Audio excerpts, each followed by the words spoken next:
Dans leur future cuisine en travaux, Vincent et Sophie Delègle regardent une fois encore les photos de l'événement qui a bouleversé leur vie.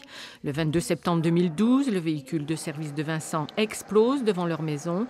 Il reste une carcasse déchiquetée et on se demande comment Vincent Delègle, aujourd'hui en fauteuil, n'a pas perdu la vie. Grièvement blessé, il est amputé d'une jambe et depuis, la famille et ses 5 enfants a dû se loger ailleurs. Ça fait maintenant 16 mois que l'accident a eu lieu. La maison n'est toujours pas finie et on souhaiterait qu'elle se termine pour reprendre une vie normale, malgré le handicap que j'ai subi. Mais on reprendrait une vie normale, en famille, et ça irait déjà beaucoup mieux.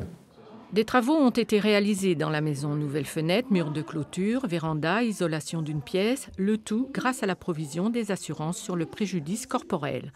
Mais pour le reste des aménagements spécifiques liés au handicap de Vincent, les coûts sont importants et AXA, l'assureur de son employeur, n'a toujours pas donné son aval. Ensuite, il y a la partie à réaménager pour moi, maintenant que je suis handicapé, de vivre au rez-de-chaussée de la maison en fait. Sans avoir à monter à l'étage, j'aurai tout à portée de main en rez-de-chaussée. Pour leur avocat, il est évident que le temps des assurances n'est pas celui des particuliers, surtout lorsque les enjeux économiques sont importants. Ils souhaitent que l'affaire soit toujours traitée à l'amiable. Aujourd'hui, au stade où nous en sommes, nous avons trouvé une sorte de modus vivendi pour qu'un architecte intervienne sur place, étant entendu que je vais faire en sorte que nous ayons notre propre expert, en sorte notre consultant privé en matière d'architecture, pour que l'on puisse apporter la contradiction à l'assureur qui, de manière globale, fait toujours en sorte de faire effectuer les travaux au moindre coût.